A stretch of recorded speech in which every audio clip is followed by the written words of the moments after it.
Ako po si Miss Winnie at ito ang ating kwento. Magandang araw. Tawagin niyo na lang po ako sa pangalang Terry. 42 years old na ako sa kasalukuyan. Ang kwentong ibabahagi ko ay nangyari noong taong 2000. 17 lang ako ng mga panahong yun. Bali hindi ko personal na karanasan ang ikukwento ko, kundi kay Ate Emma na kapitbahay namin at ni Kuya Jemwell na kanyang boyfriend. Aminado po ako na isa ako sa mga tinatawag na marites, pero ang inaakala kong pangit na ugali kong ito ang magliligtas pala sa babaeng itinuring ko ng kapatid. Simple lang po ang buhay ni na Ate Emma. Umaasa sila sa kakarampot na sahod na nakukuha ni Kuya Jemwell sa pagiging kargador. Kagaya niya, hindi rin nakapagtapos ng pag-aaral si Jemwell. Ang totoo niyan, madalas silang nachichismis sa aming lugar na maagang nagkarelasyon. Gayunpaman, para sa akin ay nakakahanga ang ginagawa nila. Daig pa nila ang mag-asawa sa pagtutulungan na maghanap buhay. Hindi naman tutol sa kanilang pagmamahala ng kanilang mga magulang. Total maabilidad si Kuya Jemwell at masipag. Ako naman malapit na kaibigan ko si Ate Emma. Kahit matanda siya sa akin ng 3 taon, palagi ko siyang nakakausap. Lalo na kapag maglalakad ako papunta ng eskwelahan. Nakakasabay ko siya. Maglalako naman ng pang-snacks ng mga estudyante at pumipwesto siya sa labas ng aming paaralan. Magandang umaga, ate. Aba, ang dami mo pong dalang kakanin ngayon ah. Oo nga eh, marami akong naluto kaninang madaling araw. Mabuti na lang nariyan si Jemwell para tulungan ako magsalang ng biko at kutsinta. Kung gayon, pabili na lang ako ate. Mamaya pagdating mo sa eskwelahan, pagkakaguluhan na yung paninda mo, mauubusan pa ako. Ipagtitiran naman kita eh. Alam kong paborito mo ang kakanin na luto ko. Kabisado mo po talaga ang gusto ko, no? Oo naman. Isa pa, pareho naman ang hilig niyo ni Kuya Jemwell mo eh. Gusto niya rin ng biko at kutsinta. Ate, kung patuloy lang po ang pagsisikap niyong yan, naku sigurado mabilis kayong aasenso. Sana nga Terry. Alam mo na, marami pa kaming gastusin sa kanikanyang pamilya. Napag-usapan na nga namin ang kasal eh. Kaso lang baka hindi pa matuloy. Alam mo naman na magastos ngayon ang magpatali sa isang tao. Maraming kailangan bigyan at bayaran. Maraming papeles ang ilalakad. Kapag ikakasal na kayo ni Kuya, kami naman ni Nanay ang sasagot sa pagkain nyo. Kahit simple na lang na selebrasyon, ayos na yun. Sigurado ka? Mahal ang bilihin ngayon. Ate, may ipon naman ako eh, at hindi ako papayag na hindi makaambag sa pag-iisang dibdib nyo ni Kuya. Ang bait mo naman, Terry. Siyempre ate, wala akong kapatid eh. Wala akong kaibigan maliban lang sa'yo. Ikaw lang naman ang napagsasabihan ko ng mga problema ko eh. Tsaka nung kailanganin ko ng mag-aayos ng buhok ko para sa Reyna Elena, ikaw ang tumulong sa akin. Hindi naman natin masasabi na kaya nating harapin ang buhay ng tayo lang. Kakailanganin natin ng tulong ng iba. Kaya wag mo nang isipin ang mga bagay-bagay. Basta kung kailangan mo ng tulong, narito lang naman ako. At kung kailangan din kita, syempre lalapit ako sa'yo. Nakakatuwa siguro kung magkakaanak na kayo ni Kuya. Para na rin akong may pamangkin kahit nag-iisang anak lang ako. Anak kagad? Aba, sobrang aga pa nun ah. Alam mo naman na mahal ang mga bilihin ngayon. Alam mo po ate, mas mainam na yung praktikal. Kapag pinagsama ng sahod nyo ni Kuya, paniguradong makakaipon kayo. Kasi hindi na siya mamamasahe. Makakatipid kayo sa iilang personal na gastusin, kagaya ng sabon, shampoo, toothpaste at pagkain kasi pagsasaluhan nyo na yon. Tama ka dyan. Teka lang, bakit kabisado mo ng mga bagay na yan ha? Huwag mong sabihin sa aking may boyfriend ka na. Uy, wala ah. Si nanay po kasi. Palagi akong pinangangaralan ng tungkol sa pakikipagrelasyon. Kung kailan dapat na magsakripisyo. Kung kailan dapat sumuko lalo na kung hindi na talaga kaya. Nakakainggit ka. Ako kasi kahit nariyan lang naman ang mga magulang ko, hindi ko magawang itanong sa kanilang mga bagay na yan. Kahit hindi naman sila tutol sa relasyon namin ni Jemwell, ayoko pa rin silang bigyan ng alalahanin. Gusto ko hindi na nila ako kailangang problemahin, na mahal ko sila. Alam mo po ate, ayos lang yan. Hindi talaga may iwasan na mas unahin natin ang kapakanan ng pamilya natin. Ang mahalaga, nagkakaintindihan kayo ni Kuya Jemwell. Naku, magiging mabuting ehemplo kayo ng mga kabataang maagang nagsisipag-asawa. Ay nako Terry, wag mong papangaraping makapag-asawa ng maaga. Kahit kasintahan ko na si Jemuel, sabihin na nga lang nating kasal na lang ang kulang sa amin, ay hindi ko pa rin magagawang sabihin sa'yo na gayahin mo ang buhay ko. Mahirap dahil kailangan mong mag-mature kahit hindi pa tama. Madalas talaga akong pangaralan ni Ate Emma. Kahit na halos pagtsismisan na sila ng ilang mga tao sa aming bayan, may mangilan-ngilan naman na hinahangaan ang kanyang kabaitan at kasipagan sa pagtitinda. Madiskarte si Ate Emma. Yun nga lang, kinulang siya ng puhunan, kaya palagi pa ring nasasaid ang kanyang kita na kailangang hatiin sa kanya at sa pamilya niya. Makalipas lang ang isang buwan, nagkasundo sila ng kasintahan niya na magsama na lang ng tuluyan para makapag-ipon sila. Sa pagkakataong ito, madalas na ako sa bahay nila. Ang mga magulang ni Ate Emma ay kinuha ng kanyang tiyahin para doon na muna sa probinsya manatili, kaya kahit papaano masusolo nila ang gastusin. Ate, kumusta kayo? Ayos naman kami, Terry. Heto, naninibago pero masaya naman. Ayos lang yan, ate. Natutuwa nga ako kasi bakasyon na, mapapadalas ang pagdalaw ko sa inyo ni kuya. Aba, bakit naman? Gusto mo lang yatang mag-sideline sa pagtitinda Bakit mo ang galing mong manghula, ate?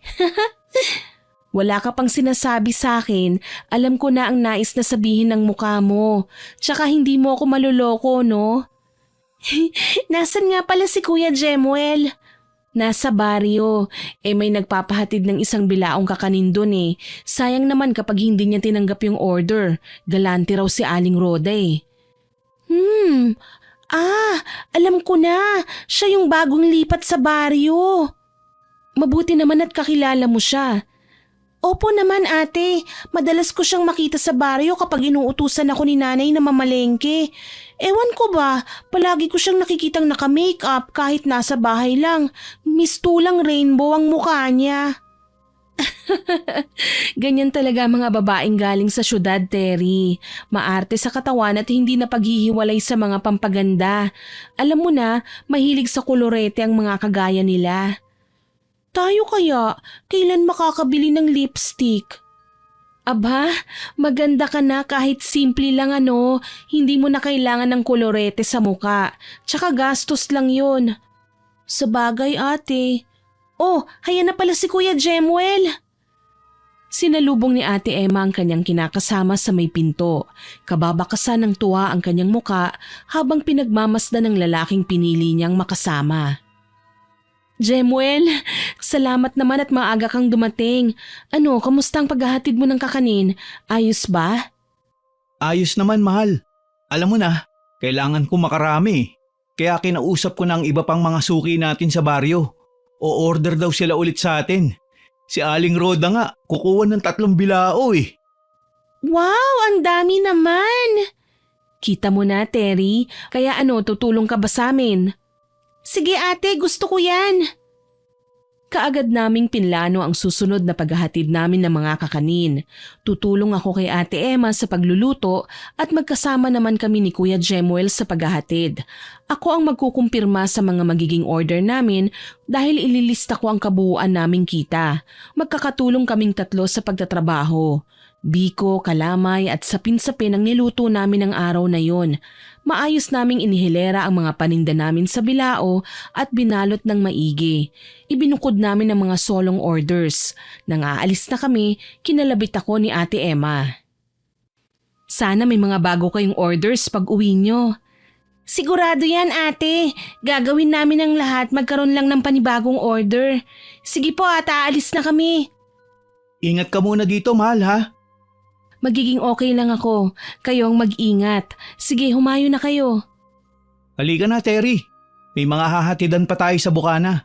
Alam mo naman yung si Aling Tess, mahilig sa kalamay. Malay natin, bibili siya mamaya. Opo nga kuya. Sige po, dadaan tayo dun mamaya. Naglakad kami at dumiretso sa baryo. Mas maraming tao doon kumpara sa aming lugar. Ang tinatawag naming baryo ang pinakakabisera ng aming bayan. Dito nakatira ang kapitan namin sa barangay at iilang kilalang negosyante. Inisa-isa namin ang mga tao sa bawat bahay. Natuwa ako dahil may mga namimili sa amin. Hanggang sa makarating kami sa isang bilyaran at videokehan kung saan may matanda ngunit nakabalot sa kolorete ang bumati sa amin. Jemuel! Hala, sino yan kuya? Oh, akala ko ba kilala mo na si Aling Roda? Siya ang nag-order ng 3 bilao sa atin. Kanina pa kita hinihintay. Mukhang may kasama ka. Sino siya? Pasensya na po kung natagalan kami. Kailangan pa kasi naming ibalot ng maayos sa mga kakanin. Siya nga po pala ang kasama ko sa pagtitinda. Kaibigan ko din, si Terry. Ayos lang yun, Jemuel. Nakahanda naman akong maghintay eh. Napakunot ako ng noo. Nakita kong hinimas ni Aling Roda ang hita ni Kuya Jemuel. Ang totoo niyan, ako nga ang nahihiya eh. Kasi may kasintahan na si Kuya, ngunit lantaran pa siyang nilalandi ng matanda. Nababastusan ako ng sobra. Nagtataka pa ako nang hindi man lang umaangal si Kuya Jemuel sa ginagawa sa kanya ng babae. Napagtanto kong si Aling Roda ay isang matronang naghahanap ng panandaliang aliw sa pamamagitan ng pagbabayad ng serbisyo sa bawat lalaking kanyang nakakasalamuha.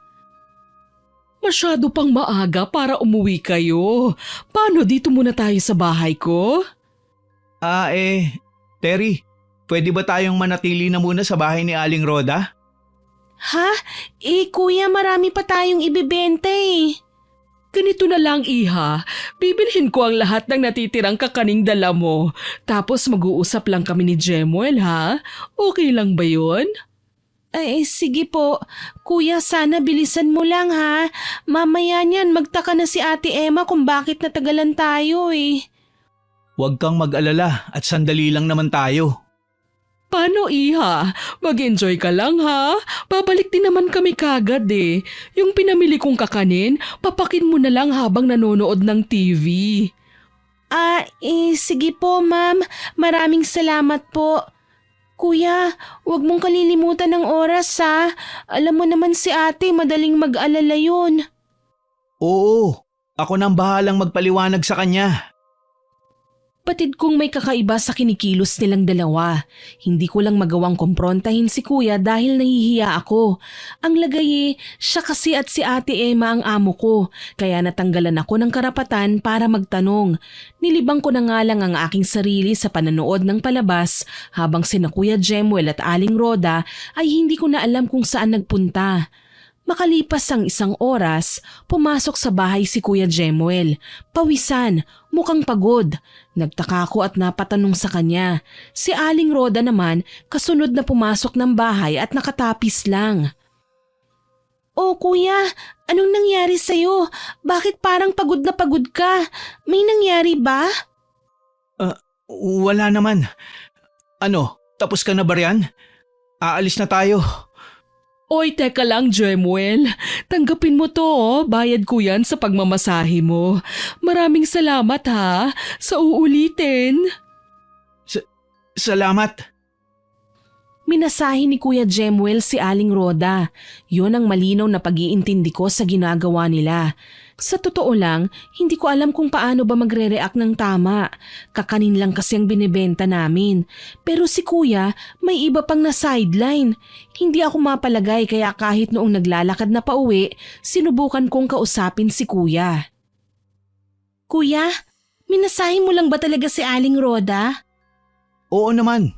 Bakit mo naitanong yan? Kakaiba kasi kung makatingin sa'yo ang matandang yun eh. Parang lalamunin ka na. Wag mo na sanang mabanggit pa kay Ate Emma mo ha. Mamaya magselos yun. Wala namang masamang ginagawa si Aling Roda eh. Sige po, basta mag-iingat po kayo ah. Oo naman. Alam mo kasi Terry, mahal ko ang ate mo. Kaya hindi ang kung anong klaseng galaw ng ibang tao ang sisira sa relasyon namin. Tama po yan. Kayo lang naman po ni Ate Emang bagay eh. Huwag kang mag-alala. Hindi ko kailanman lolokohin si Emma. Pagdating namin sa kanilang bahay, nakaabang na sa may bakuran si ate. Larawan ng pag-aalala ang kanyang muka, kaya naman binilisan ko na ang paglalakad para makalapit kagad sa kanya. Ramdam ko na kagad na may mali dahil animoy binabantayan ni Kuya Jemuel ang bawat kilos ko. Seryoso nga siya sa sinabi niya na wag nang ipaalam kay Ate Emma ang mga nakita ko.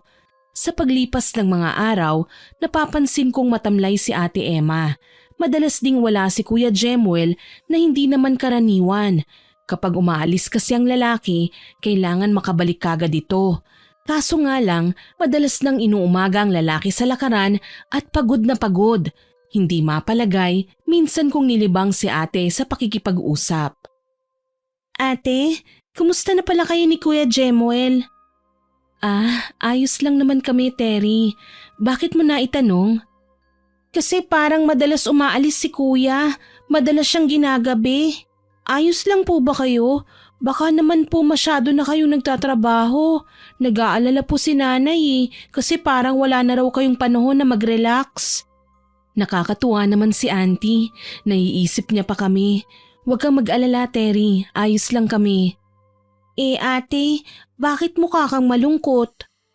Terry, pagkakatiwalaan kita nitong sikreto ko pero sana sa ating dalawa na lang to. Ano po yun, ate?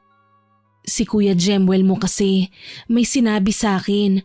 Anya, mas mapapabilis raw ang pag-iipon namin para sa kasal kung mamamasukan siyang personal na bodyguard ni Aling Rhoda. Pumayag naman po ba kayo? Pumayag ako kasi nga malaki ang kita niya. Biro mo sa isang linggo kaya niya akong bigyan ng 5,000. Ayun nga lang, palagi kong nag-aalala. Baka kasi masyado na siyang napapagod sa trabaho Madalas raw umalis ang ginang at kailangan palagi siyang nakabuntot sa kanya.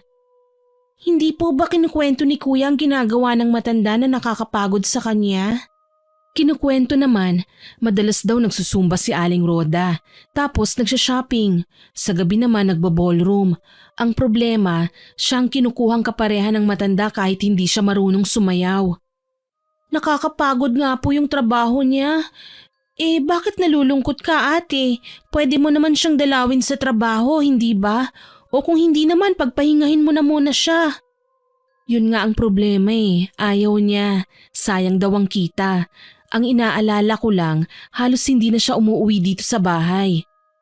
Huwag ka nang malungkot, ate. Lahat naman ng bagay may solusyon. Bakit hindi natin siya dalawin sa kanyang pinagtatrabahuhan? Gustuhin ko man, kailangan ko pang dumalaw kina tatay ngayon. May sakit daw si nanay Alam mo naman ngayon lang sila nahiwalay sa akin. Kahit 2 araw lang akong manatili sa kanila, ayos na sa akin yun. Ang mahalaga, makamusta ko sila at kung ano na ang kalagayan ni nanay. Kung okay lang sa'yo, pwede bang ikaw na lang munang sumilip-silip sa kuya mo? Sige po ate, huwag kang mag-alala. Gagawin ko po ang request mo. Kinaumagahan pagkatapos magpaalam ni Ate Emma, naghanda naman ako para magpunta sa bahay nila Aling Rhoda. Pasado 9:00 na nang dumating ako sa baryo. Napansin ko, bukas ang bakuran sa bahay ng amo ni Kuya Jemuel, kaya naman lumapit ako doon para magtao po. Nakakailang katok pa lang ako sa may tarangkahan ay nagpakita na sa akin si Kuya. Nagulat siya nang makita ako sa labas at kaagad na lumapit. Terry, anong ginagawa mo rito? Pasensya na kuya nagpunta ako rito nang walang pasabi. Pinapakamusta ka kasi ni Ate Emma sa akin. Ayos lang ako. Huwag ka mag-alala. Sige na, may trabaho pa kasi ako Kailangan ko nang umalis. Teka lang po kuya. Han, sinong kausap mo? Nagulantang ako nang marinig ang sinabi ni Aling Rhoda. Han, bakit niya tatawagin ng ganun si Kuya Jemuel? Gayong bodyguard niya lang naman ang lalaki. Kuya, anong ibig sabihin nito? Han, Ma'am Rhoda, si Terry po, kapitbahay namin. Oo, natatandaan ko. Siya ang kasama mo naglalako ng kakanin dito noon, hindi ba? Kumusta ka na, Iha? Ang tagal mong hindi nakabalik dito Pinapadalaw lang po sa akin si Kuya Jemuel. Sino naman ang may sabi, Iha? Ayos lang naman ang Kuya Jemuel mo dito Huwag kayong mag-alala. Sino bang nagpapakamusta sa kanya? Nanay niyo ba? Asawa po ni Kuya. Ha? Asawa ni Jemuel? Ma'am Roda, Sige. Maiwan ko na muna kayo ha. Mag-usap na lang kayo dyan. Roda, sandali. Kuya, may problema ba? Pwede ko bang malaman kung ano? Wala akong problema, Terry. Pero pwede bang umalis ka na? Ayaw kasi ni Ma'am Roda na papatay-patay ako sa trabaho eh. Baka lang hindi niya magustuhan na makita akong nagsasayang ng oras sa pakikipag-usap. Sayang naman na magiging sahod ko. Ganun ba kuya? Sige, aalis na po ako. Pasensya na sa abala. Ipinapaalam po pala ni ate na sa makalawa na siya makakabalik sa bahay. Kailangan niyang puntahan ng nanay niyang may sakit eh. Sige, ayos lang, walang problema. Huwag kang mag-alala. Uuwi ako sa linggo. Yun lang naman ang araw ng day off ko eh. Saka sa mga araw na yun, may sapat na akong perang dala para sa isang buwang konsumo niya. O baka nga susobra pa. Wala akong nagawa ng tila ba ipinagtabuyan na ako ni Kuya Jemuel. Halata ko kasi sa kanya na ayaw niya akong magtagal sa pinagtatrabahuhan niya. Kaya naman nagpasya na lang akong umuwi. Makalipas ang ilang araw, nagkita kaming muli ni Ate Emma at sinabi ko sa kanya ang naging pag-uusap namin. Tipid lang naman ang naging reaksyon ni ate, ni hindi niya isinatinig kung ano ang magiging komento niya sa sinabi ko. Basta ngumiti lang siya at tinanguan ako. Hayaan mo na Terry, baka naman talagang abala lang ang Kuya Jemuel mo, ni hindi nga niya naaalala na kaarawan ko ngayon eh. Paano kaya kung puntahan natin si Kuya ngayon ate? Kung hindi siya makakauwi sa kaarawan mo, edi tayo na lang ang pumunta sa kanya. Tutal naman kabisado na natin ang oras ng break niya eh. Oo naman, sorpresahin natin siya para naman matuwa si Jemuel at mabawasan ang pagod niya sa pagtatrabaho. Hayaan mo ate, magpapaalam muna ako kay nanay. Sige, sa bahay lang ako Kailangan ko magluto at maghanda para naman may madala tayong pagkain para sa kuya mo. Mabuti pa nga ate. Umuwi muna ako sa bahay at saglit na nagpaalam kay nanay. Hindi siya tumuto lalo na't alam niyang kina Ate Emma lang naman ako pupunta. Ang sabi pa niya, mag-iingat kami at huwag masyadong magpapagabi. Kalaunan, naging maayos ang paghahanda namin ni Ate Emma. Nagluto siya hindi lang ng kakanin kundi maging ng masarap na ulam. Balak niyang pagsaluhan namin yon ni Kuya Jemuel. Ano Terry, handa na ba yung mga kubyertos at lalagyan? Handa na po ate. Sige, pakilagay na lang ito sa bag ha. Pakiayos din ang lalagyan ng mga kakanin ha. Kailangan natin yung asikasuhin. Mainam na yung mainit pa ay mailagay na natin sa hulmahan. Sige po ate. Sana magustuhan ni Jemuel ang mga inihanda ko para sa kanya. Magugustuhan niya yan ate. Alam ko po, paborito ko nga yan eh. Siyempre naman, kasali ka rin naman sa kakain ng dala ko eh. O paano, naihanda ko ng mga dadalhin natin. Pakilabas na lang ang mga ito sa bakuran. Isasara ko lang ang buong bahay. Papara na po ba ako ng tricycle ate? Pwede, pero pakiusapan mo muna na magpapahintay ako ha. Okay po. Nauna akong lumabas ng bahay na bitbit ang mga pagkain na nakasilid sa lalagyan. Sakto naman na may napadaang tricycle kaya pinara ko na. Ngayon kailangan naming sumakay. Tuwing naglalako kasi kami naglalakad para makarami ng suki. Hindi nagtagal, dumating din si Ate Emma at sumakay na sa tricycle. Ilang minuto din ang aming ginugol sa pagbabiyahe. Kalaunan dumating kami sa mismong tapat ng bahay nila Aling Roda. Saktong nakaalis na ang aming sinasakyan nang mamataan ko si Aling Roda na pumasok sa isang silid na sa tingin ko ay kwarto nito. Nakikita kasi namin ang salaming bintana mula sa itaas. Kaso lang sa pagpasok niya, hindi siya nag-iisa. May sumunod na lalaki sa kanya na sa tingin ko ay pamilyar ang itsura. Si Kuya Jemuel. Tinangka ko sanang pigilan si Ate Emma sa pagkatok sa tarangkahan. Kaso lang nagulat ako nang hawakan niya ng mariin ang braso ko. Nanginginig sa labis na pagpigil ng emosyon si ate, lalo na at nakita naming dalawa na animoy bagong kasal kong maghalikan sina Aling Roda at Kuya Jemuel. Ate! Mga hayop sila! Ate, mabuti pa umalis na po tayo. Hindi, dito lang tayo. Hindi ko palalampasin ang ginawa nilang kahayupan sa akin. Baka po mapano ka ate. Huwag kang mag-alala, Terry. Magiging okay ako. Kailangan lang nating mabuksan ang pinto para makapasok. Pero baka mapagbintangan tayong trespassing nito eh. Wala akong pakialam. Kailangan ko silang makumpronta. Nagulat ako nang umakyat si Ate Emma sa bakod at dire-diretsyong binuksan ang gate para makapasok ako. Inihingal na siya sa labis na pagpigil ng kanyang emosyon. Alam kong masakit para sa kanya ang mga nakita, pero hindi siya dapat na nagpadalos-dalos sa kanyang mga desisyon. Kailangan siyang mapigilan bago pa man siya magkasala. Nang makapasok na kaming dalawa, marahan niyang binuksan ang pinto at hinalughog ang bawat kwarto hanggang sa matuntun niya ang silid ng dalawang lapastangan. Nanginginig na ibinagsak ni Ate Emma ang dala niyang pagkain kasabay ang pagtaas ng kanyang boses. Ako naman na naalarma ay nanatiling tahimik sa isang tabi habang nakikita sina Aling Roda at Kuya Jemuel na ginagawa ang malaswang bagay na yon na dapat sana ay mag-asawa lang ang pwedeng gumawa. Gulantang namang natigil sa ginagawa ang dalawa nang makita nila kami sa may pinto. Emma? Busy ka pala. Hindi ko akalain na mula sa pagiging bodyguard, naging asawa ka na rin pala ng matandang matrona na yan. Oh, excuse me. Ako ba ang tinawag mong matrona? May iba pa ba, Aling Roda? Ano, sa tingin mo ba? Dahil nakascore ka sa kinakasama mo ngayon, iiwan ko na lang kayong dalawa? Terry, bakit mo naman dinala si Emma dito? Kagustuhan ko ang magpunta sa pinagtatrabahuhan mo kasi akala ko mapapagod ka na at hindi man lang nabibigyan ng panahon na makapagpahinga. Kaso lang mukhang ibang tinatrabaho mo eh. At ewan ko lang kung ano ang nagustuhan mo sa makulubot na babaeng yan at talagang nakipagsiping ka pa sa kanya.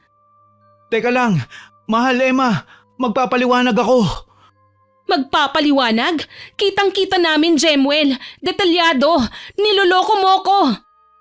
Hindi kita niloloko, Emma. Mahal kita, kaya ako ginagawa to. Teka. So ako ang pinaglalaruan mo, ganon? Ano ba talaga, Jemuel? Mahal din kita. Bakit kailangan mong gawin sa akin ang bagay na ito? Nakakatawa kayo. Para kayong mga aso na nahuli ng amo nyo. Pero isa lang ang matitiyak ko sa'yo, Aling Roda. Napakawalang yamo talaga. Ano ang gusto mong palabasin? Ikaw ang bida? Ako ang masama? Hayop ka rin pala eh. Ikaw ang hayop. Ang tanda mo na pero ang landi-landi mo pa rin. Sa labis kong pagkabigla, sinabunutan ni Ate Emma si Aling Roda. Siya ang pumalit kay Kuya Jemuel sa kama kaya hindi na namin malaman kung anong aming gagawin. Basta na lang umatungal ang matanda ng masaktan. Si Kuya Jemuel naman nakiawat na sa nagwawalang si Ate Emma. Mabuti na lang nagawa niyang pigilan ng babae. Kaso lang talagang nasimulan na nitong ipakita ang galit at panlulumo dahil sa pagtataksil na natuklasan. Tama na Emma, pakiusap. Huwag mo naman saktan si Roda. Huwag kong saktan? Aba, ayos ka rin naman ano?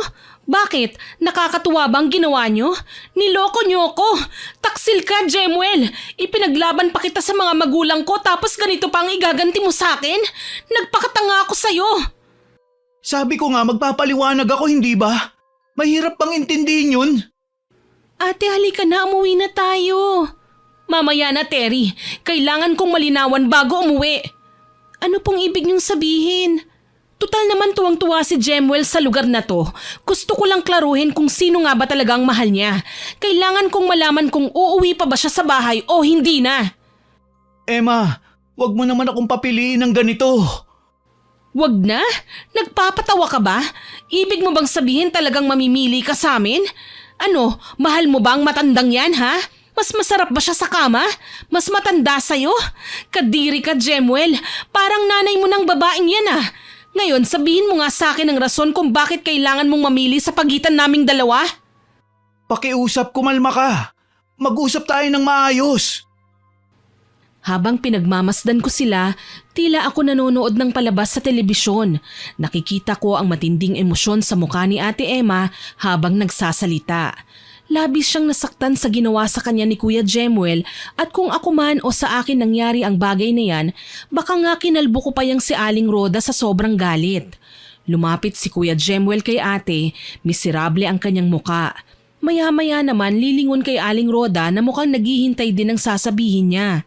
Ilang sandali pa, lumabas si Aling Roda at hinayaan silang makapag-usap ng maayos.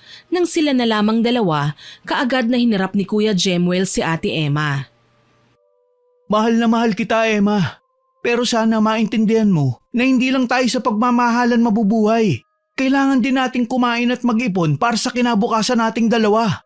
Hindi ko magagawa yun kung ang marangal na trabaho ko lang bilang kargador at paglalako ng kakaninang gagawin. Kailangan kong haluan ng ganito. Kahit kailan hindi ko maintindihan ang nais mong ipahiwatig, Jemuel. Mali ang ginawa mong pagtatago ng relasyon niyo sa akin. Ako ang kinakasama mo. Tapos ngayon mababalitaan ko, may nakikisalo na pala sa relasyon natin. Ayos naman tayo Nagtutulungan tayo. Malaki magbayad si Aling Roda. Kapalit ng pagiging malambing ko sa kanya. Gusto niyang ituring ko siyang isang minamahal na babae. Sa simpleng hiling, nagkakapera ako. Hindi mo ba naisip yon? Para mo na akong iniinsulto, Jemuel. Nakikipagrelasyon ka sa iba dahil may pambayad sila habang ako wala. Okay, dahil ganyan naman ang gusto mo, sige maghiwalay na tayo. Ayokong makihati sa pag-ibig na may bayad, Jemuel. Emma, mag-usap pa tayo. Hindi sapat ang ngayon. Kailangan kong ipaliwanag pa ang hangarin ko kung bakit ko ginagawa to. Pakiusap, makinig ka naman sa akin. Terry, halika na. Opo, ate. Wala akong nagawa ng mauna ng palabas si Ate Emma. Nadaanan pa namin sa sala si Aling Roda na nakairap at mukhang naiinis sa ginawang pagsugod ng kinakasama ni Kuya Jemuel sa kanya. Hindi nga lang siya nagawang saktan na dahil pigil na pigil ko si ate na sumugod. Mas mainam na yung maiwas ko siya sa gulo kesa naman muli siyang makapanakit. Mabuti na lang din at hindi pumatol si Aling Roda kay ate. Sigurado nang gigigil siyang malaman na may asawa si Kuya Jemuel at kasal na lang ang kulang. Halata sa mukha niya ang pagnanais na gumanti. Kaso lang natatakot siya kay Ate Emma. Sa bagay, kapag nakita ko naman na balak saktan ni Aling Roda ang aking butihing ate, ay tutulong na ako sa pananabunot sa kanya. Umalis na kayo, mga pangit! Talagang balak niyo pa akong kalbuhin? Hindi lang basta pangangalbo ang balak naming gawin sa'yo, Aling Roda. Dahil masama kang tao at mga agaw ka. Ikaw ang sumira sa relasyon namin ni Jemuel na dati namang matibay. Sinilaw mo siya sa pera at sinanay sa karangyaan. Pero tandaan mo, nasa akin pa rin ang huling halakhak. Baka nga umiyak ka pa oras na makaganti ako eh. Hindi ako natatakot sa'yo. Hindi pa kayo kasal, kaya huwag kang magpakampante. Pwede kong kunin sa'yo si Jemuel. Subukan mo lang nang makita mo ang hinahanap mo. Bakit? Akala mo ba natatakot ako sa'yo? Siguro matanda nga ako, pero hindi ako marunong magpasindak. Kung ano ang tapang mo, kaya kong tapatan. Yan ang tatandaan mo. Sige, tatandaan ko, pero wag mong sasabihin sa akin na hindi kita pinaalalahanan kapag kinarma ka, ha? Umalis ka na! Talaga, aalis kami sa mabahong bahay mo. Saglit na nagkatitigan ng dalawang babae. Mas lalong napahigpit ang hawak ko sa braso ni ate. Hindi na ako papayag na makipag-away siya lalo na't nasa pamamahay kami ni Aling Roda. Mapera pa rin siya kahit siya ang nangagaw ng asawa. Kaya niya kaming idemanda. Mabuti na lang nagawa kong hilahin si ate palabas ng bahay ni Aling Roda. Ate, umuwi na po tayo.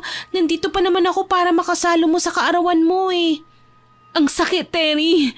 Sa tagal na naming magkarelasyon, ngayon pa niya ginawa ang bagay na ito. Para akong pinaparusahan.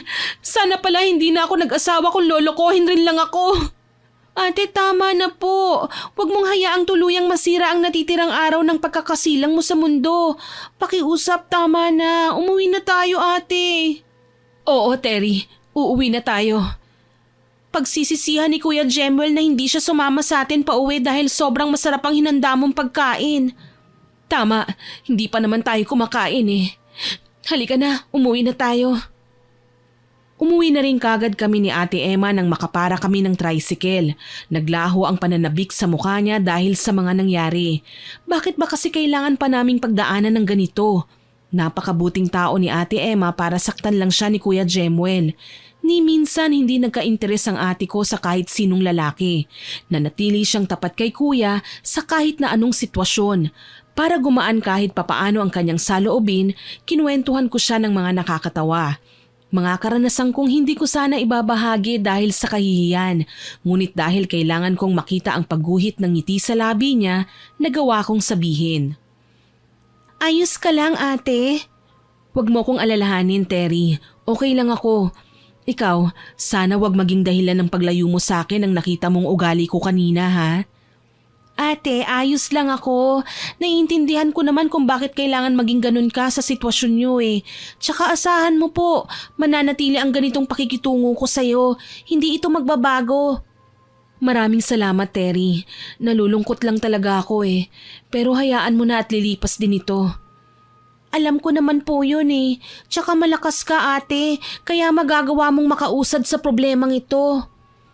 Sa labas ng bahay, nagulat kami nang kumatok ng pagkalakas-lakas si Kuya Jemuel. Sumunod din pala siya kaagad. Ayaw ko sana siyang pagbuksan pero si Ate Emma na ang nag-utos sa akin. Papasukin mo siya, Terry. Kailangan naming mag-usap. Sige po, ate. Terry, buksan mo ang gate. Hahayaan po kitang makapasok, kuya. Huwag mo lang pong sasaktan si ate, ah. Bakit ko naman siya sasaktan? Maayos ako makikipag-usap sa kanya, Terry. Saka dapat pala, Tess na lang ang pangalan mo, no? Pinaikse sa Marites. Kasi pakialamera ka eh. Napapansin ko, nag-iiba ang ugali ng ate mo kapag nandyan ka. Wala naman po akong ginagawang masama, ah. Sadyang nahihirapan lang akong makita si ate na ganyan. Bakit mo ba kasi siya kailangan saktan? Tumahimik ka. Wala kang ebidensya na sinasaktan ko siya. Wala kang alam. Tama na! Ano pang ginagawa mo rito, Jemuel? Hindi ba't ayaw mo nang umuwi pa sa akin? Doon ka na sa matrona mo kasi busog ka palagi sa kanya. Ang kapal ng mukha mong lokohin ako. Akala mo siguro masaya ang buhay ko? Emma, para sa atin ang ginagawa ko. Ano para sa atin ang ginagawa mo? Wow! Kailan pa naging legal sa mundo ang panloloko bilang tulong, ha? Ang problema kasi sa'yo, nagwawala ka kagad eh. Hindi mo pa nga naririnig ang eksaktong nais kong sabihin. So ako na ang mag-a-adjust ngayon, ganon? Na kahit nakita ko na kayong magkasiping ayos lang? Maghiwalay na tayo ng tuluyan, Jemuel. Bibigyan kita ng kalayaan habang maaga pa. Doon ka na sa matrona mo. Huwag naman sana tayong ganito, Emma. Maawa ka naman sa akin. Mahal kita. Mahal din naman kita, Jemuel eh. Pero parang inaabuso mo na ako. Kaya kaysa masaktan tayong pareho, mas mabuti pang huwag ka nang magpakita pa sa akin. Kaya kong mag-isa. Napatabi ako sa gilid nang biglang humakbang si Kuya Jemuel at niyakap si Ate Emma. Nagmamakaawa siya at umiiyak sa harapan ng ate. Alam kong gagawin niya ang lahat, mapaamo niya lang muli si ate. Tuloy na awa ako sa naging resulta ng relasyon nila. Nangyari lang naman ang lahat ng ito dahil sa kahirapan eh. Dahil nahihirapan sila sa simpleng buhay. Pero nakikita kong napapalambot na ni Kuya Jemuel si Ate Emma hanggang sa... Sa dami ng babae, bakit si Aling Rhoda pa? Alam mo naman na ikakasal na tayo, hindi ba? Nag-iipon lang naman tayo ng pera eh. Panandalian lang naman to, Emma. Hanggang sa makaipon lang tayo ng sapat na pera. May sakit si tatay.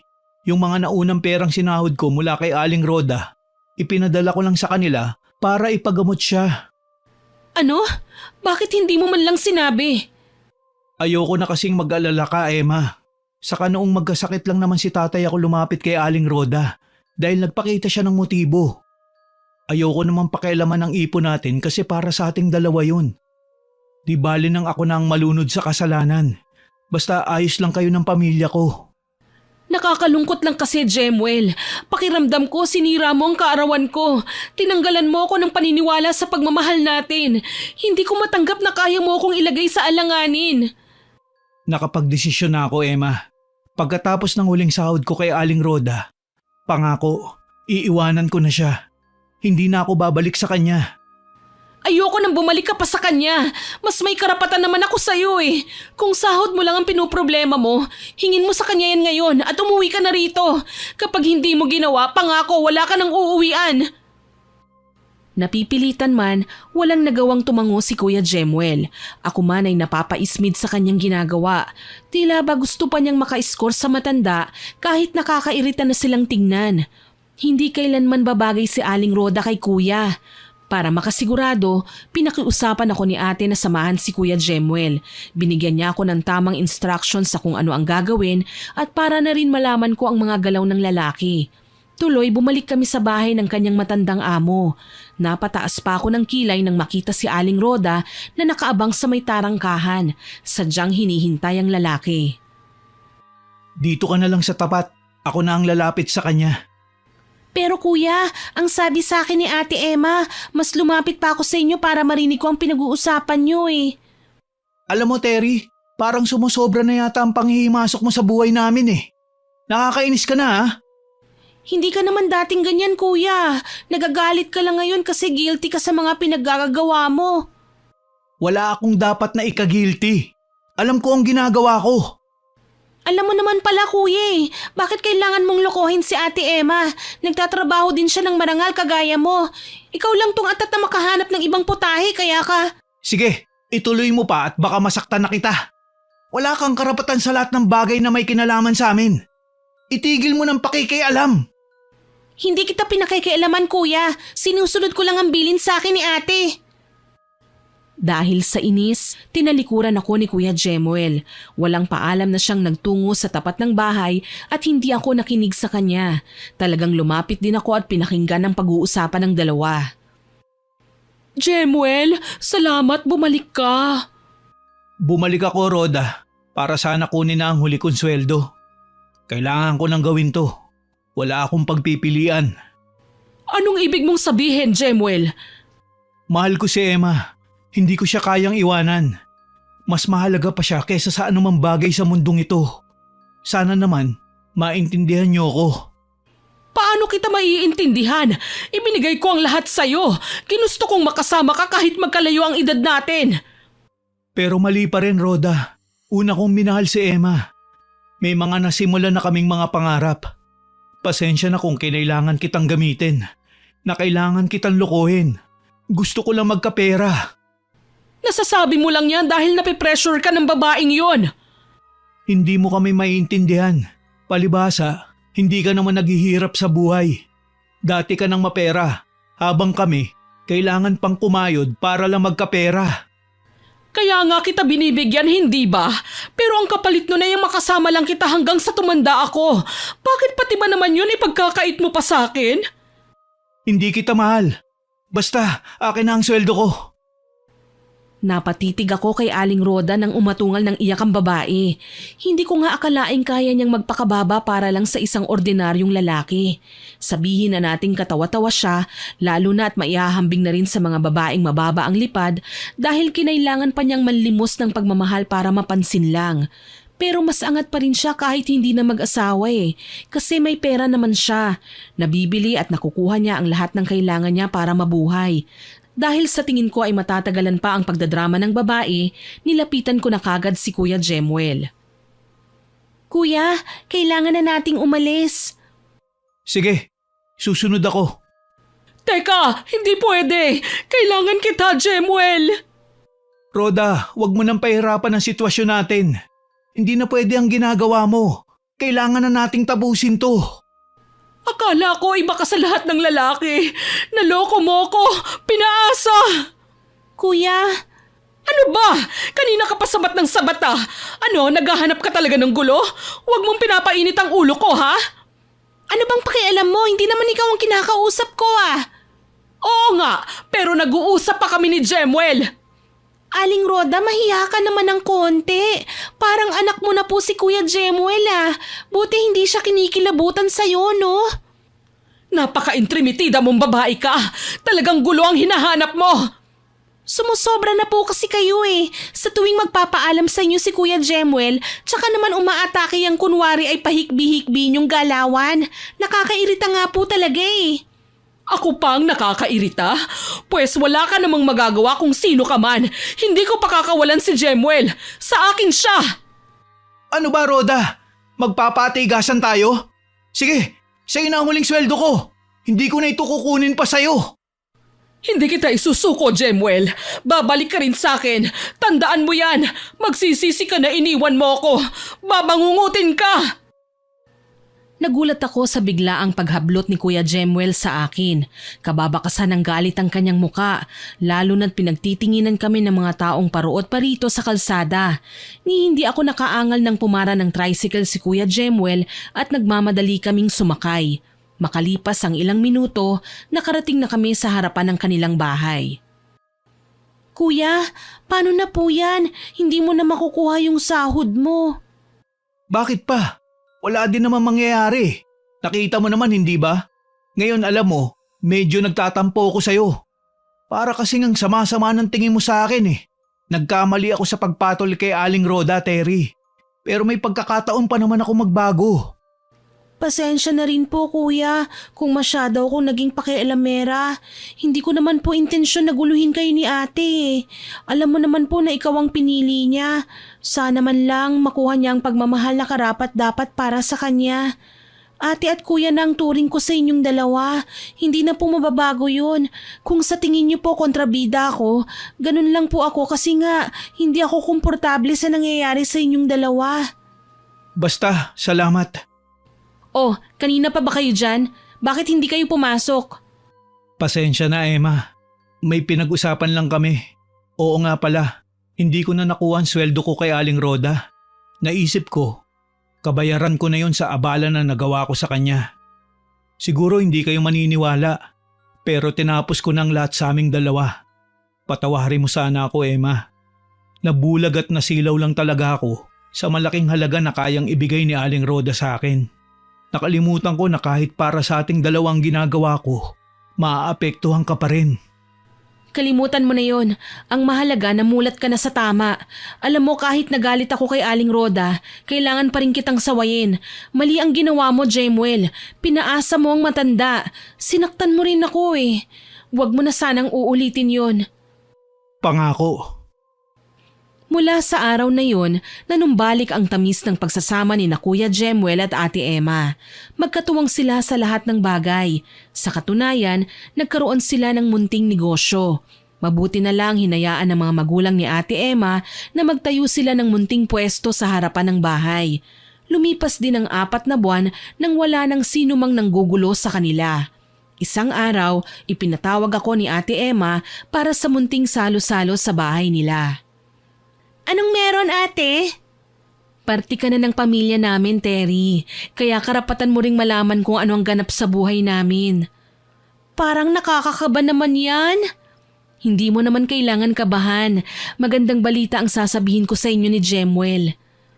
Ano ba yon, mahal? Masyado mo kaming pinasasabik eh. Sige na nga, sasabihin ko na. Ano kasi, ilang araw nang masama ang pakiramdam ko. Hindi ako makatulog ng maayos at hindi na rin ako dinatnan ng buwanang dalaw. Nagpakonsulta ako sa doktor. Nalaman ko na 3 buwan na pala akong buntis. Magkakaanak na tayo, Jemuel. Naku, nakakatuwa naman.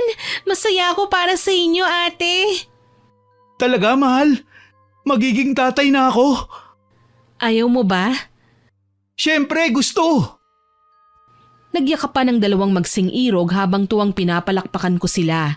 Alam ko magiging masaya ang pagdating ng bagong miyembro ng kanilang pamilya. Kaso lang, hindi ko alam na ito palang simula ng kanilang panibagong kalbaryo. Matapos ang yakapan at munting salo-salo, napaatras bigla sa kinatatayuan si Kuya Jemuel. Sapo niya ang ulo at biglang namutla. Hindi mapakaling hinarap ni Ate Emma ang kanyang kinakasama. Jemuel, anong problema? Hindi ko maintindihan. Sobrang sakit ng ulo ko. Parang mabibiyak. Jemuel! Diyos ko, ano bang nangyayari sa'yo? Terry, humingi ka ng tulong. Bilisan mo! Sige po, ate. Mabuti na lang saktong paglabas ko ng bahay ay may napadaang tricycle. Pinara ko kagad ito at tinawag sina ate. Sinugod namin si Kuya Jemuel sa ospital. Dala ng matinding sakit ng ulo, napapasigaw kami dahil naglalabasan ng dugo sa kanyang ilong, mata at tenga. Halos hindi kami magkanda-ugaga sa pagdala sa kanya sa emergency hanggang sa ma-confine siya kagad sa ospital. Umiiyak si Ate Emma kaya panay naman alo ko sa kanya. Si Kuya Jemuel hindi makausap. Ungol lang siya ng ungol. Ano bang nangyayari sa'yo, Jemuel? Ang ayos ng usapan natin kanina. Masaya pa nga tayo eh. Ate, kumalma ka lang. Sinusuri naman siya ng doktor eh. Umasa na lang tayo na magiging okay din ang lahat. Natatakot ako, Terry. Paano na lang kung may masamang mangyari sa kuya mo? Hindi ko alam kung ano ang gagawin ko. Inadala naman po natin si kuya dito. Aasikasuhin din po siya ng mga doktor. Tuwang-tuwa siya kanina nang malaman niya na magkakababy na kami. Tapos ngayon... Tahan na ate. Magagalit si kuya sa'yo kapag nakita kanyang umiiyak. Alam mo naman yun, ayaw niyang mai-stress ka. Pakibantayan mo muna ang kuya mo ha. Lalapit muna ako sa doktor. Sige po ate, ako na munang bahala kay kuya. Naiwan kami ni kuya sa emergency kasama ang iilang nurse. Pinalayo nila ako sa kanya at inasikaso kagad si kuya. Tuloy na pilitan akong lumabas nang sabihin nilang bawal ang hindi pasyente sa loob. Naupo ako sa mga nakahilerang upuan sa hallway nang may mamataang pamilyar na figurang papalayo sa aming kinaroroonan. Nakabelo ang babae pero alam ko na kagad kung sino siya. Si Aling Roda. Kasabay ng pagkakahula ko sa kanyang pangalan, biglang humarap sa akin ang ginang at nanlilisik ang mga matang dinuro ako. Magre-react sana ako, kaso lang nagulantang ako nang may tumapik sa balikat ko. Nang muli kong tignan si Aling Roda, wala na siya sa kanyang kinatatayuan. Terry, anong nangyayari sa'yo? Ate, ginulat mo naman po ako. Bakit ka ba nandito sa labas? Pinalabas po ako ng mga nurse eh. Bawal daw po ako sa loob. Kailangan nating abangan ang sasabihin ng doktor. Nakita ko siyang pumasok na sa emergency room ngayon lang. Hindi na kami nakapag-usap ng matagal eh. Ate, may sasabihin sana ako sa'yo. Bakit? Ano yun? Si Aling Roda, nakita ko kanina dito sa ospital. Masama siyang nakatingin sa akin, ate. Nakakatakot ang mga titig niya. Parang kakain siya ng tao. Sigurado ka ba? Kumpirmado ate, hindi ako pwedeng magkamali. Pero anong ginagawa niya rito? Bakit siya nasa ospital? Isa lang ang paraan para malaman natin. Kailangan natin siyang kausapin. Ate, ngayon ko lang po sasabihin ito Pero nung huling kita ni na Kuya Jemuel at Aling Roda, nagbanta ng kung ano-ano ang ginang sa kanya. Hindi kaya may kinalaman ito sa nangyayari kay Kuya ngayon? Kumislap ang mga mata ni Ate Emma. Hindi ko man eksaktong binanggit ang tungkol doon, alam na niya kagad ang ibig kong ipahiwatig. Barang, yon ang kababalaghang nagaganap ngayon kay Kuya Jemuel. Kasi malusog na tao si Kuya. Hindi nga siya nabibilad sa araw simula nang may pwesto na sila sa harapan ng bahay tapos bigla na lang magkakasakit. Walang sayantipikong paliwanag tungkol doon. Huwag kang mag-alala, malalaman din natin ang ginagawa niya. Kailangan lang natin hintayin muna kung ano man ang sasabihin ng doktor bago tayo gumawa ng panibagong hakbang. Sa tingin mo ate, may posibilidad ang mga bagay na naisip ko? Hindi malayo kasi sa tagal na naming nagsasama ni Jemuel, ngayon pa ito nangyari. Mabuti pa nga, hintayin na lang din natin muna ang sasabihin ni Doc. Kung magkatotoo man ang hula natin, malaking kasalanan ang kanyang pagbabayaran. Hindi niya alam kung paano rin ako gumanti. Di bale ate, may kilala akong albularyo, si Mang Baldo. Hihingi rin ako sa kanya ng tulong para kay Kuya Jemuel. Salamat ha, hindi mo kami iniiwan kahit sa mga panahong ganito. Malaki talaga ang utang na loob ko sa'yo. Ate, wala kang utang na loob sa akin. Alam mo kasi kapatid na ang turing ko sa'yo, kaya lahat ng tulong na ibibigay ko, bukal yun sa puso ko. Basta, masaya pa rin ako na naging kaibigan kita. Hindi na ako makakatagpo pa ng kagaya mo. Nag-iisa lang naman talaga ako ate. Wala akong katulad. Basta, salamat talaga. Makalipas ang ilang oras, lumabas na ang doktor sa emergency room. Umiling lang ito at sinabing wala silang nakitang senyales na may sakit si Kuya Jemuel. Mas lalong nagduda si Ate Emma kay Aling Roda, lalo na at sinabi ko sa kanya ang mga huling banta niya kay Kuya. Iniuwi namin si Kuya sa kanyang bahay pagkatapos bigyan ng reseta ng doktor. Kahit wala silang findings, binigyan pa rin siya ng listahan ng iinuming mga gamot para kahit papaano gumaan ang sakit ng kanyang ulo. Pagka-uwi sa bahay, sinundo ko kagad si Mang Baldo at naikwento ang sinapit ni Kuya. Nako, Sa kwento mo pa lang, malinaw na may nagtanim ng galit kay Jemuel, Iha. Binabarang siya ng babaeng may pagnanasang maghiganti. Ano pong gagawin natin, Mang Baldo? Nararamdaman kong malakas ang kapangyarihan ng taong nilapitan niya para isagawa ang bagay na ito. Kailangan siya mapigilan. Sa paanong paraan siya mapipigilan? Humingi kayo ng tawad sa kanya. Kaso lang, Iha, kukunin niya sa'yo si Jemuel. Matindi na ang nararamdaman niya para sa binata. Gaga pala siya, Mang Baldo eh. Mahal niya, bakit niya binabarang? Ikaw ang nais niyang bigyan ng leksyon, Iha. Nais kanyang matakot at matuto. Hindi ako papayag na gawin niya ang mga bagay na ito. Sobra ng pagtitiis ko sa matronang yun. Wala pa akong nababanggit na pangalan, pero mukhang kilala niyo na kung sino ang tinutukoy ko. Wala naman po kami ibang kaaway maliban sa kanya, Mang Baldo. At nakakasigurado ako na hindi siya papayag na humingi ako ng tawad sa kanya. Bakit pa? Siyang nagkasala sa akin. Dapat nga mahiya siya sa pinagagagawa niya eh. Sige, iwanan niyo na muna ako at isasagawa ko ang pagtatawas. Itlog ang ginagamit ni Mang Baldo para alamin ang buong pangyayari ng pagkakasakit ni Kuya Jemuel. Sa katunayan, minuestrahan niya kaming pumikit. Sa isang iglap, nakita namin sa aming diwa ang isang pamilyar na silid kung saan nakakalat ang nakasinding itim na kandila. May malalaking bituin sa sahig at nakakalat ang mga kagamitan ng pambabarang. Hindi malinaw ang muka ng sino mang mambabarang pero alam ko na kagad kung sino yun. Magaling sa larangan ng pagtatawa si Mang Baldo kaya natukoy kagad ang kanyang nais na mahanap.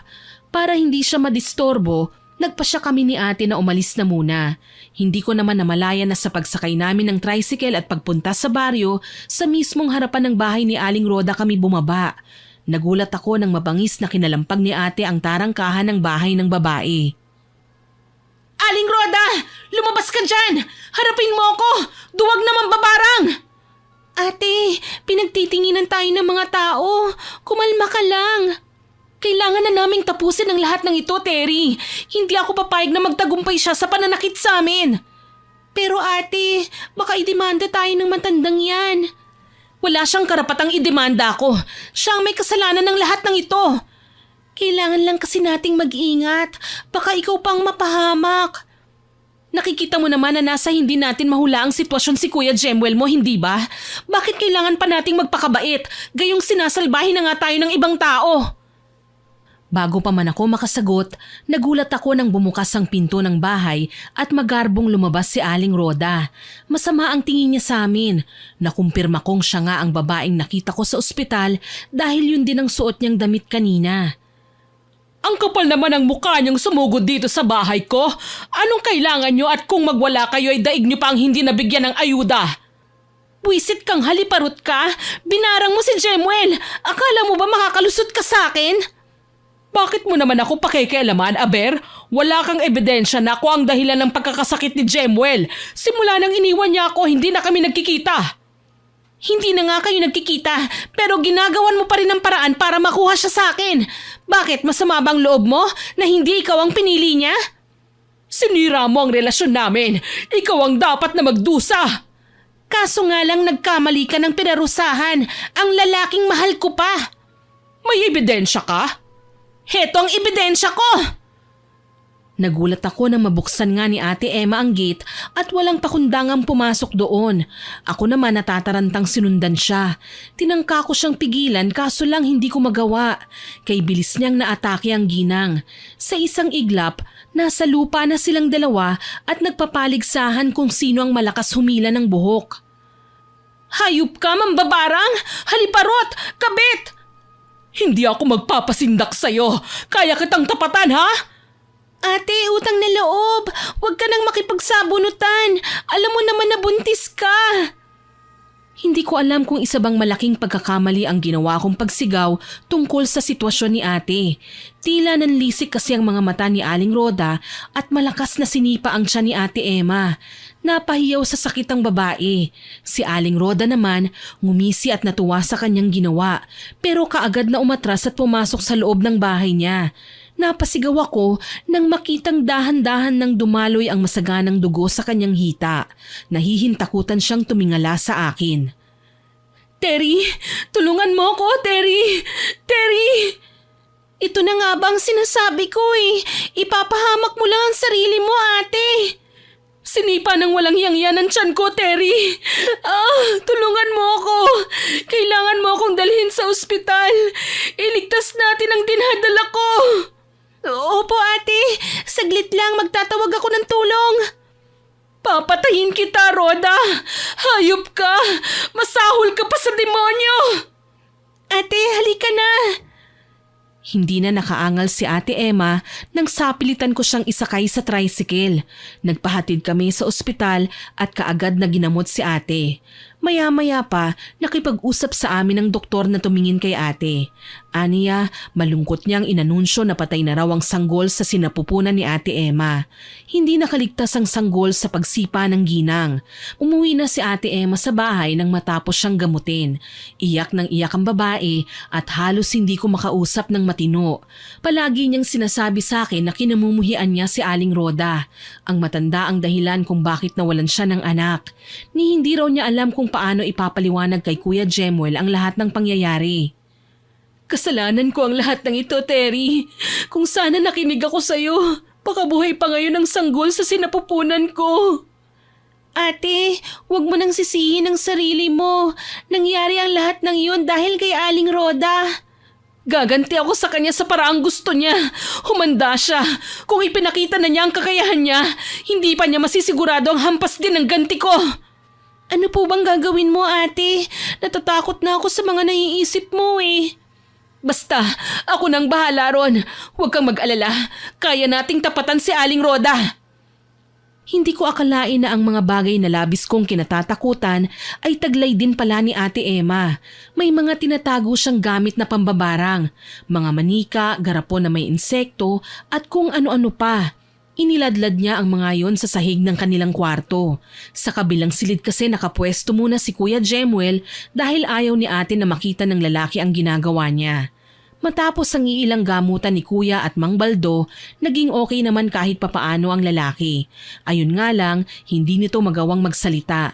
Para bang hinarangan ng kanyang bibig dahil namaga at maraming paso ang gilagid at dila. Nakakadiri na nga itong tingnan na maging ang gatas ay iniiyakan pa ni Kuya ang pag-inom. Ate, alam mo kung paano mambarang? Oo, Terry. Si nanay ang nagturo sa akin pero hindi ko binigyan ng interes. Kaso lang, ngayong ginagawa ni Aling Rhoda ng paraan na uminit ang ulo ko at maalala ang lahat ng kasalanan niya sa akin, kailangan ko siyang pagdusahin gamit naman ang sariling kakayahan ko. Ano ang gagawin mo, ate?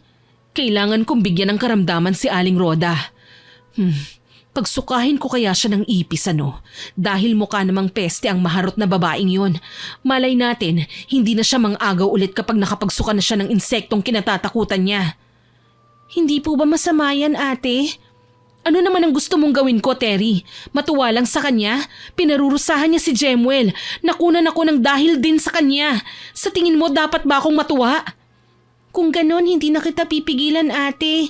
Lalabas lang po ako. Mabuti pa nga, isara mo ang pinto dahil ayokong may mga abala sa akin. Sige po. Dahil sa aking mga natuklasan, saglit akong natakot kay Ate Emma. Hindi biro ang mga bagay na kaya niyang gawin. Labis na nakakatakot. Kaya naman nagpa siya kung umuwi na muna sa aming bahay. Kinaumagahan, kumalat ang balita tungkol sa labis na panghihina ni Aling Rhoda. Kasalukuyan siyang nasa ospital kaya walang naiwan sa bahay niya. Si Ate Emma naman atat na umalis at sumugod sa bahay ni Aling Rhoda. Ate, ano na naman ba ang gagawin mo? Ililigtas ko ang Kuya Jemuel mo. Pero ate, nasa bahay mo si Kuya Jemuel. Hindi mo na kailangang pumasok sa bahay ng may bahay. Hindi mo kasi ako naiintindihan eh. Alin ang hindi ko naiintindihan? Lumapit sa mambabarang si Aling Rhoda. Kapag ganon, may mga tinatago siyang larawan o personal na gamit ni Jemuel kaya niya nagawang bigyan ng karamdaman ng asawa ko. Baka lang po kasi may makahuli sa atin eh. Nakakahiya naman kung makasuhan pa tayo. Wala ka bang tiwala sa akin? Meron naman po ate. Kinakabahan lang po talaga ako. Kung ganon, bantayan mo ang labas ng bahay at balitaan mo ko kagad kapag may paparating. Sige po, gagawin ko kagad yun. Teka, wag na. Para kung sakali man na may dumating, mabilis tayong makatakas dahil magkasama tayo. Kapag hinayaan kita sa gagawin mo, siguradong ikaw ang unang mahuhuli. Nakakatakot naman po yung sinasabi mo, ate. Ayoko pong mahuli. Sumama lang naman ako sa inyo dahil ayoko mapahamak kay. Wala akong nagawa kundi ang makisali kay ate habang hinahalughog namin ang buong kabahayan. Nagulantang ako dahil natagpuan namin ang mga bagay na sinabi ni ate na naging dahilan ng pagkakasakit ni kuya. Natagpuan namin ang isang kalansay at bungo na may nakasiksik na mga pangalan ni Kuya Jemuel. Mas maraming binilot na papel ang nasa bibig niya na noong binasa namin ay mga sumpa at orasyon ang nakasulat. Nagtaka ko nang umusal din si ate ng mga lingwahe na hindi ko maintindihan, pero parang nagdudulot ng kakaibang trauma sa aking pandinig. Nag-iiba-iba kasi ang boses niya, parang magiging bata, matanda, babae o lalaki. Maya-maya pa, nakarinig ako ng maingay na kumpol ng insekto sa labas. Para bang magsasagawa ng gera? Tsaka ko lang napagtantong yun na pala ang mga bubuyog. Hindi ako makapaniwala. Nagagawa ni Ate Emma na kontrolin at utusan ang mga bubuyog. Damputin mo ang mga ito, Terry. Kailangan natin itong sunugin. Sige po, ate. Dadalhin ko bang mga ito sa labas? Oo, susunugin natin lahat at wala tayong ititira. Nakahanda ka na ba? Handa na po, ate. Kukuha lang ako ng posporo. Walang yang Aling Roda na yan. Talagang pinagdiskitahan pa niya si Jemuel dahil lang hindi nagawang tugunan ng lalaki ang pagmamahal niya. Ang nakakadiri pa, siya pa ang nagagalit, ate. Oo nga kaya ko nga nais gumante. Tignan natin ngayon kung epektibo pa ba ang gagawin niyang hindi maganda. Naglabas kami ng gasolina at sinilaban ng mga gamit ng matanda. Hindi niya mararamdaman na dinispatcha na ang mga gamit niya sa kadahilan ng hindi ito dapat galawin. Mabilis na natupok ang mga gamit hanggang sa hindi na namin matanaw ang kanilang mga sinunog na gamit. Nang matapos kami sa aming ginagawa, umuwi kagad kami. Wala naman kaming napansing kakaiba hanggang sa makita namin na nagtaas baba na ang paghinga ni Kuya Jemuel. Literal na kinumbulsyon ng lalaki. Mataas din ang lagnat nito at halos hindi na makadilat sa labis na panghihina. Jemuel, anong nangyayari sa'yo? Emma, pahinging tubig. Diyos ko, humingi siya ng tubig. Salamat, nakapagsasalita ka na. Totoo na ba ito? Wala nang halong biro. Ay, akala ko magtitiis na naman ako na hindi kita nakakausap. Hindi ko akalaing mangyayari sa akin ang bagay na ito. Para nang papatayin niya ako. Totoo nga yun, kaya ginawa ko ang lahat para iganti ka, Jemuel. Nanaginip ako. Tinutusok raw ng karayom ang buong katawan ko. Malamang gumaganti sa akin si Aling Roda. Hayaan mo na, kalimutan na natin yun. Kahit papano nagantihan. Anong ibig mong sabihin? Ano ang ginawa niyo? Sana wala kayong ginawang krimen. Wala, pangako. Binarang ko lang din siya para magtanda. Gusto kong magdusa siya at magmakaawa. Bakit mo ginawa yun? Para mo na ding tinubos ang kasalanan ni Aling Roda sa ginawa mo. Alam mo bang na-ospital ako nung nakaraang mga araw? Bakit? Sinipa ni Aling Roda ang aking tiyan kaya nagdugo ako. Ano? Ang anak natin. Huwag ka nang umiyak, kuya. Hindi naman po ginusto ni ate na malaglag ang kanyang sanggol. Aksidente po ang lahat. Walang may gusto na mangyari yun. Siguro nga maliban sa sumipa sa tiyan mo. Dahil sa mga naging paliwanag ni ate na sinuportahan ko naman, nagyakapan sila at nag-iyakan. Ipinagluluksa ang hindi man lang nila na isilang na sanggol. Alam ko naman na hindi na natatakot magsumbong ngayon si Ate Emma.